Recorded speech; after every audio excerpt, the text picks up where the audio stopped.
Hi everyone, my name is Stormy the Wolf, and if it looks like my fursuit needs to be brushed, well, you're probably right. I've had no time for the last 2 weeks to even brush my fursuit. Well, no, actually I brushed it at MFF, but it's been like a week since I've had time to really clean things up on it. But we're getting off topic. If you kept up with my last video, you know that I went to Midwest Furfest. This is my first MFF convention, and my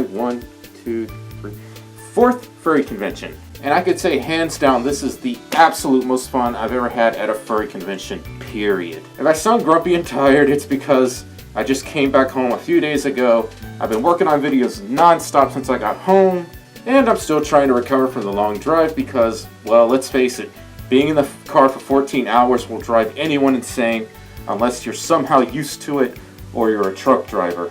So, let's get started. I was so anxious the night before leaving for Chicago, or Rosemont rather, which is where MFF is being held.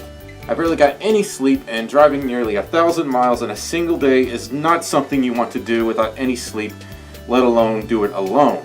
It gets tiring pretty fast just because you're sitting in the same place for hours at a time, and with Treble and I crammed into a small car, along with our fursuits and other supplies, it became pretty claustrophobic. My first impressions of Chicago are, wow, the city is really beautiful, but damn, Chicago drivers are homicidal. You guys are insane. Well, not all of you, but it's like they're all having a bad day or something, but I guess this is hard for me to relate to because I've never really lived in a big city before, so yeah. Also, I saw a subway for the first time, and that was pretty fascinating, along with a few wind farms in southern Illinois.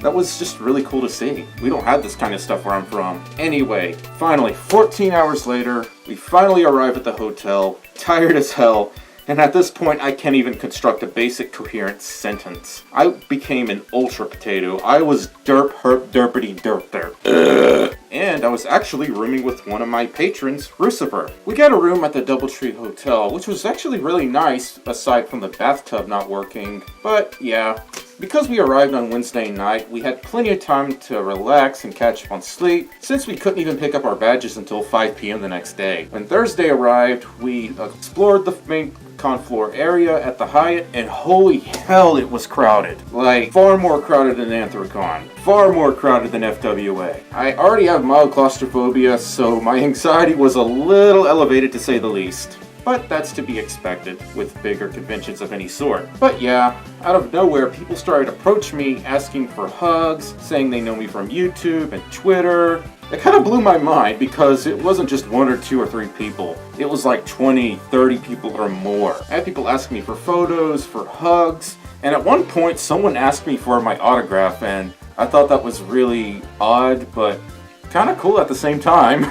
But I can't say anything. I'm a furry. I'm odd in general. And being a potato just makes me even weirder. Right after I signed my John Hancock, Kara the Wolf snuck up behind me, and obviously I was obligated to exchange hugs with him. Long, awkward hugs. The best kind of hugs. And after all that, we actually had like a little floppy ear battle. So who do you think won? Leave a comment below.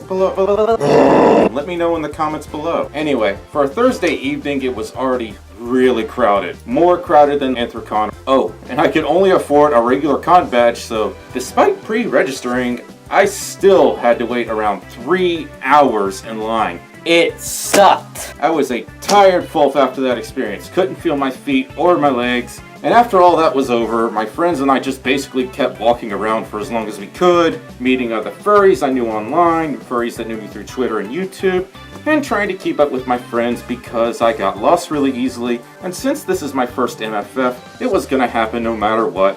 I was destined to be lost, which is why it's so important to have a handler. On Friday, I again walked around the hotel con floor, checked out the dealer's den, I bought a cute little fox poster, I got an official MFF shirt, and then after all that, I went to the Headless Lounge to take a break because I was starting to get really lightheaded. I was really thirsty, I was starting to get hungry, and I was trying to retain consciousness before I was gonna black out. When I was taking a break in the Headless Lounge, a few of my fans actually showed up with gifts. Keo Foxtrot, one of my patrons, actually stopped by and gave me some Cheetos Paws. And Josh, one of my subscribers, actually stopped by to give me this Sonic Forces figure collection set. Alshire, one of my Twitter followers, actually gave me a really big pizza plush. Nom nom nom nom nom nom. And they also gave me another fursuit badge. It is really, really cute. And I got a badge from another one of my followers, from Clueless Cacti. It's really, really adorable. Super cute art. I really appreciate y'all giving me stuff like this. No matter how small or big it may be, I always appreciate anything you guys do or give to me. Actually, I should try to get this laminated, kind of like with this one, so I can wear both of them. And someone actually stopped by to give me a package, or an envelope rather.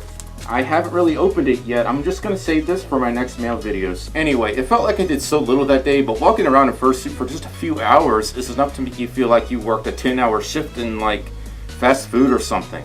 It is one hell of a workout, to say the least. As it got later in the day, Treble wanted us to meet up with Omnum and Splat, but before that happened, a tall shadow suddenly casted itself in front of me. Someone popped up from behind and hugged me. Then they said, "Hey Stormy," and something else I don't remember because I'm forgetful. I looked to the right and it was Bajira. At that point I went, "Ah!" I told him how grateful I was for him promoting my content on his channel and that I owe him so much for doing what he did.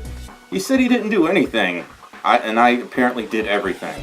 At this point, I was redder than a tomato, and I started mumbling all sorts of random gibberish like potato, Nintendo 64, hydraulic suspension systems, and fan. I was at a loss for words. After all that happened, he takes me over to Mark, and we exchange hugs as well. They took a few pics and videos of me too. Then more of my subscribers show up, ask for hugs and pictures, and then at this point, I'm starting to get a little lightheaded because I'm surrounded by all these furry YouTubers, I'm surrounded by a lot of my fans, and it was almost too much.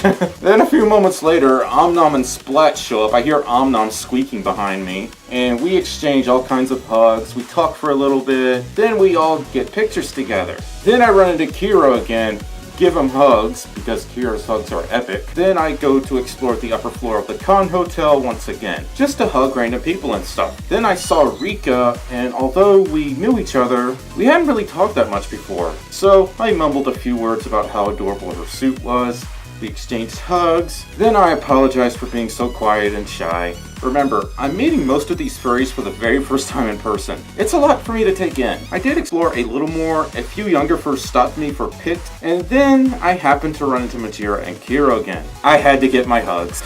You know this. I think if both Kiro and Majira hugged me at the same time, the universe would divide by 0 and all life as we know it would cease to exist. Probably. Maybe. They wouldn't let go of me. I mean, I didn't mind, of course.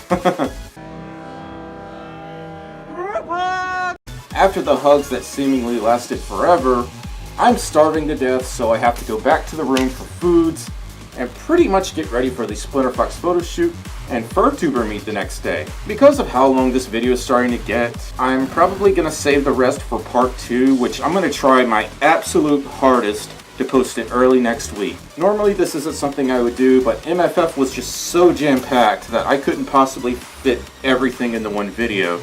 And if I did, it would probably go on for over 30 minutes. And I'm pretty sure most of you don't want a 30-minute long video. In my next video, I'm going to discuss Saturday's events, of which there are many, and my departure from MFF. That's the part where I start crying. Anyway, if you enjoyed this video, give it a like, leave a comment. Oh, and if you saw me at MFF, let me know in the comments below. Was I awkward? Was I shy? Was I not what you expected? And of course, share and subscribe and ring the little bell thingamabob. Anyway, I'll see you guys in part 2 next week. Bye bye!